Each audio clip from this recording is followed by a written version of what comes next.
भारतीय अर्थव्यवस्थेचे ठळक वैशिष्ट्ये. आपण हा टॉपिक रंजन कोळंबे सरांच्या पुस्तकामधून घेतलेला आहे. प्रकरण 2. भारतीय अर्थव्यवस्थेचे ठळक वैशिष्ट्ये. स्क्रीनवर आपल्याला प्रास्ताविक दिसत आहे. प्रास्ताविकमध्ये सांगितलेलं आहे की भारतीय अर्थव्यवस्था ही एक विकसनशील अर्थव्यवस्था आहे. स्वातंत्र्यप्राप्तीनंतर भारताने मिश्र अर्थव्यवस्थेचा स्वीकार केला आहे. त्यानंतर विविध बदल या अर्थव्यवस्थेमध्ये आढळून आले. मात्र 1991 नंतर आर्थिक सुधारणा भारतात होऊ लागल्या आणि भारताचा जो प्रवास आहे तो मिश्र अर्थव्यवस्थेकडून मुक्त अर्थव्यवस्थेकडे सुरू झाला. मात्र अजूनही दरडोई उत्पन्न भारतात कमीच आहे.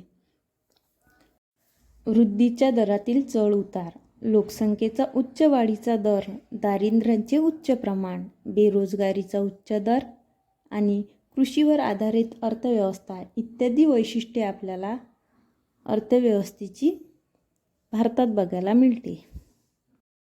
भारतीय अर्थव्यवस्थेचं पहिलं वैशिष्ट्य म्हणजे दरडोई उत्पन्नाचा कमी स्तर, लो पर कॅपिटा इन्कम.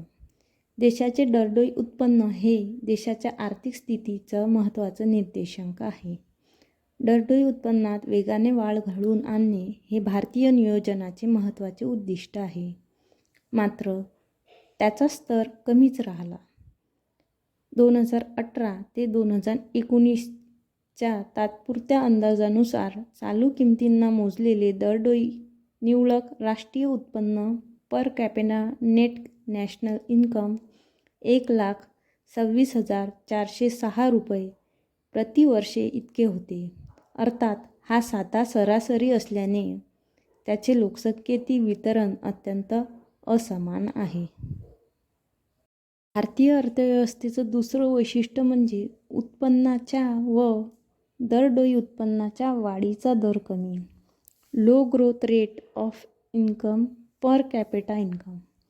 भारताचे दरडोई उत्पन्न कमी आहेच, मात्र त्याचबरोबर त्याच्या वाढीचा दरही कमीच आहे. 1990 पूर्वी तर हा दर खूपच कमी असे. 1950च्या दशकापासून 1980च्या दशकापर्यंत GDPच्या वाढीचा दर सरासरी 3.5% च्या जवळपास होता. तर दरडोई उत्पन्नाचा वाढीचा दर केवळ 1.3 इतका होता. याला हिंदू वृद्धी दर, हिंदू ग्रोथ रेट असे संबोधण्यात आले. 1991च्या आर्थिक सुधारणेपासून या दरात वाढ झाली, मात्र अपेक्षित वाढ होऊ शकली नाही. अलीकडे काही वर्षातील GDPच्या वाढीचा दर, आर्थिक वृद्धी दर, इकॉनॉमिक ग्रोथ रेट पुढील तक्त्यात दिल्याप्रमाणे आहेत. हा तक्ता दिलेला आहे. या 2003 ते 2021 पर्यंतचे आकडे वारी दर्शवण्यात आलेली आहे. एक वेळ गो थ्रू करून घ्या. त्यानंतरचं आपण तिसरं वैशिष्ट्य बघणार आहोत, कृषी क्षेत्राचा अर्थव्यवस्थेवर प्रभाव, डॉमिनन्स ऑफ ॲग्रिकल्चर. लोकसंख्येचा मोठा गट कृषी व संलग्न कार्यामध्ये गुंतलेला असणे, मात्र कृषी क्षेत्राचे GDP मधील योगदान अगदी कमी असणे हे एक विकसनशील अर्थव्यवस्थेचे महत्त्वाचे लक्षण आहे. भारताची अर्थव्यवस्था पहिल्यापासून कृषीवर आधारित आहे. 1951 मध्ये सुमारे 70% जनता ही कृषी व संलग्न क्षेत्रात गुंतलेली होती. आज हे प्रमाण कमी झाले असले तरी बरेच उच्च आहे. GVE मधील कृषी क्षेत्राचा हिस्सा 2018-2019 मध्ये 17.24% होता. तर श्रम ब्युरोच्या 5व्या रोजगार बेरोजगार सर्वेक्षणानुसार 2015-2016 मध्ये कामगार लोकसंख्येपैकी 46.1% लोक प्राथमिक क्षेत्रात गुंतलेले होते. कृषी, उद्योग व सेवा क्षेत्रांचे GVA मधील तसेच कामगार लोकसंख्येमधील हिस्सा पुढील प्रमाणे दिलेला आहे. हा चार्ट दिलेला आहे. यात कृषी क्षेत्राचा, उद्योग क्षेत्राचा आणि सेवा क्षेत्रांचा वाटा दिलेला आहे आणि एकूण वाटा दिलेला आहे. NSO आणि NSSOच्या 68 राऊंडमध्ये सांगितलेलं आहे. त्यानंतर आपण बघणार आहोत आर्थिक विषमता, इकॉनॉमिक इनइक्वॅलिटी. आर्थिक विषमतेसाठी एक एक्झाम्पल देऊ इच्छितो, ते म्हणजे अडानी, अंबानी आणि शाहरुख खानसारखे लोक एकीकडे आणि दुसरीकडे म्हणजे गरीब लोक, ज्यांना 2 टाईमचं अन्नसुद्धा भेटत नाही आणि राहायला घरसुद्धा नाही, झोपडी वगैरेमध्ये किंवा रस्त्यावर राहतात. म्हणजे एकाइकडे असे लोक आहेत ज्यांना पैसा सांभाळत नाही की ते करोडो लोकांचं पोट भरू शकतात, आणि एकीकडे इतके गरीब लोक आहेत की त्यांना साधं एक वेळसुद्धा पोटभर जेवायला मिळत नाही. तर ही जी झाली, ही भारताची एक आर्थिक विषमता झाली. ही लोक भारतातलीच आहेत. आणि भारतात जसं अमेरिकेत गेलं तर अशी विषमता सहसा आढळून येत नाही, आणि भारतात ही आढळून येते. ठीक आहे, आता बुकमध्ये दिल्याप्रमाणे वाचू की NSSOच्या सर्वेक्षणानुसार आपण बघू की भारतात जी 39% लोकसंख्या आहे ग्रामीण भागातली, ही यांच्याजवळ फक्त जी मालमत्ता आहे ती 5% आहे. बघा, 39 लोकांजवळ फक्त 5% मालमत्ता. आणि त्यानंतर भारतात असे अमीर लोक आहेत अडानी अंबानीसारखे, जे 8% लोक आहेत आणि त्यांच्याजवळ मालमत्ता आहे ती म्हणजे 46% आहे. उत्पन्नाच्या विषमतेचे प्रमाण मोजण्यासाठी लॉरेन्स वक्र व त्यावरून काढलेला गिनी गुणांक याचा वापर केला जातो. मानव विकास अहवाल 2015, ह्युमन डेव्हलपमेंट रिपोर्ट 2015 नुसार भारताचा गिनी गुणांक 2014 साली 33.6 इतका होता. गिनी गुणांक जेवढा अधिक तेवढी विषमता अधिक असते. भारतात उत्पन्नाची विषमता अलीकडील कमी होत असल्याचे दिसून येत आहे. भारताचा गिनी गुणांक 2010-2011 मध्ये 36.8 होता. तो 2014 मध्ये 33.6 इतका कमी झालेला आहे. उत्पन्न व संपत्तीची विषमता शहरी भागात ग्रामीण भागाच्या तुलनेने बरीच अधिक असते. भारताचं आणखी एक वैशिष्ट्य म्हणजे लोकसंख्येचा विस्फोट, ओव्हर पॉप्युलेशन. 2024चे आकडे सांगतात भारत हा लोकसंख्येच्या दृष्टीने पहिल्या क्रमांकावर आहे. 2011 साली चीन हा देश होता आणि आज भारताने चीनला देखील मागं टाकलेलं आहे. 1901 साली असलेल्या 23.84 कोटी इतकी लोकसंख्या 2011 साली वाढून 121.0.2 कोटी इतकी झाली. स्वातंत्र्यानंतर भारतात लोकसंख्येचा विस्फोटच घडून आला. मात्र 1981 पासून लोकसंख्येच्या वाढीचा दर कमी असल्याचे आढळून येते. 1991 ते 1901च्या दशकात लोकसंख्येच्या वाढीचा दर 21.50% वाढली, तर वार्षिक वाढीचा दर 1.95% एवढा होता. 2001 ते 2021च्या दशकात लोकसंख्या 17.64% वाढली. 2011च्या जनगणनेनुसार भारताची लोकसंख्या जागतिक लोकसंख्येच्या 17.5% एवढी आहे. मात्र भारताचे क्षेत्रफळ जागतिक क्षेत्रफळाच्या फक्त 2.24% एवढे आहेत. म्हणजे जगाचे केवळ 2.24% भूमीवर भारताची 17.5% लोकसंख्या राहते. लोकसंख्येची उच्च वाढ ही अनेक समस्यांचे मूळ मानले जाते. त्यामुळे उपलब्ध साधनसामग्रीची दरडोई उपलब्धता कमी होत असल्याचे असते. मात्र भारताच्या लोकसंख्येपैकी सुमारे 35% लोकसंख्या ही 15 वर्षाखालील आहे, तर 50% जास्त लोकसंख्या 25 वर्षाखालील आहे, तर 65%हूनही अधिक लोकसंख्या ही 35 वर्षाखालील आहे. तरुण लोकसंख्येचे हे मोठे वैशिष्ट्य खरे तर भारतासाठी एक डिव्हिडंड आहे, लोकसंख्याविषयक लाभांश याला आपण म्हणू. या तरुण लोकसंख्येत शिक्षित, प्रादेशिक, आरोग्यवान बनविण्यास ही प्रचंड मोठी लोकसंख्या भारतासाठी जबाबदारी न बनता आर्थिक विकासासाठी उपलब्ध असलेली एक मोठी मालमत्ता आहे किंवा भांडवल बनेल.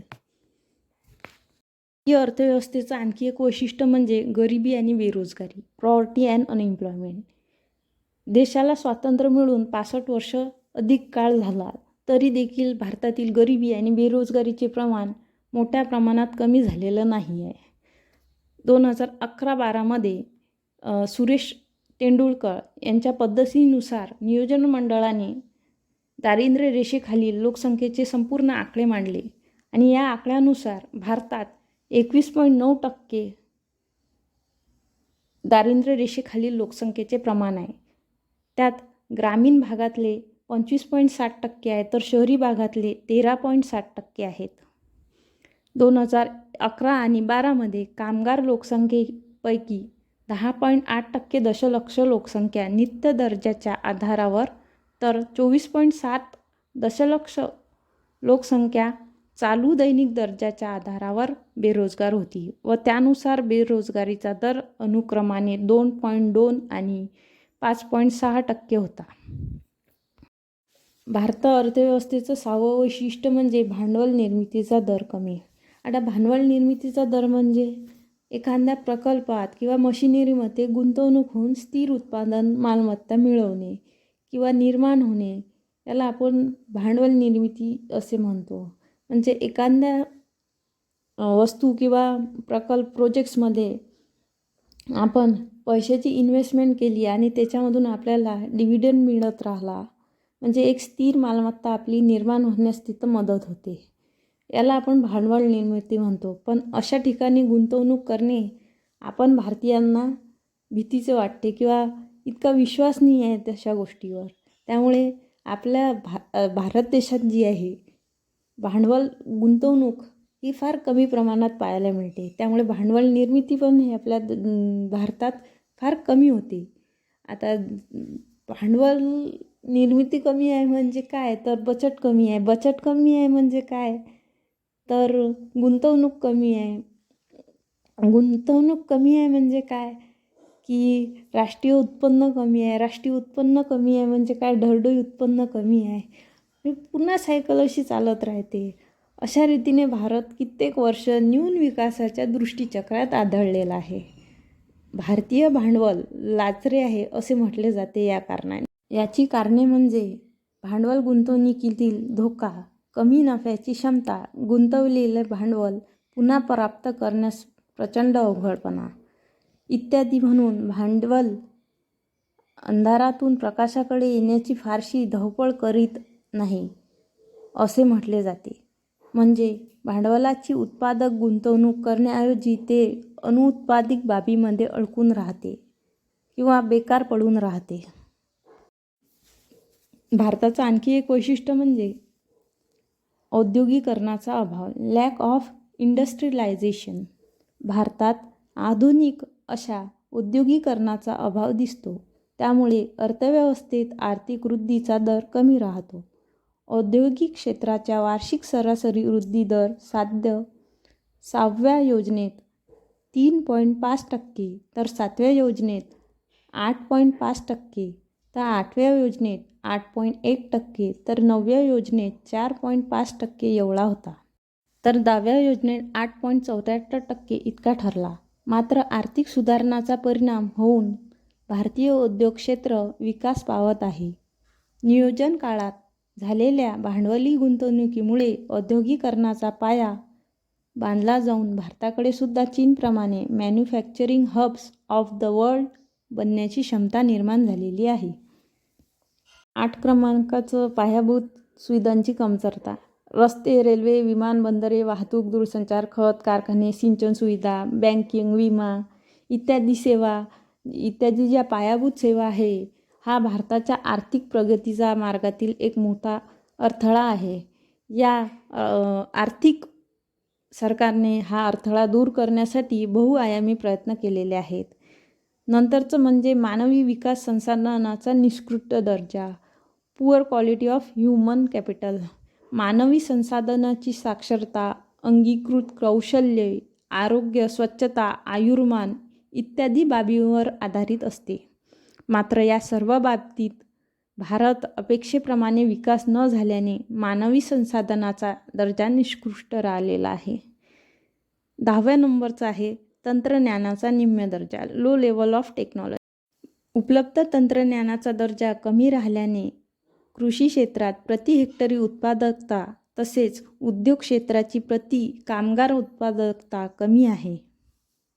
अशा प्रकारे आपण भारतीय अर्थव्यवस्थेचे वैशिष्ट्य रंजन कोळंबे सरांच्या पुस्तकातून वाचलेली आहेत. मित्रांनो, व्हिडिओला लाईक करा, तुमच्या प्रतिक्रिया कमेंट बॉक्समध्ये द्या आणि चॅनलला सबस्क्राईब करा. येणारे नोटिफिकेशन तुम्हाला भेट राहण्यासाठी बेल आयकॉनवर क्लिक करा. धन्यवाद.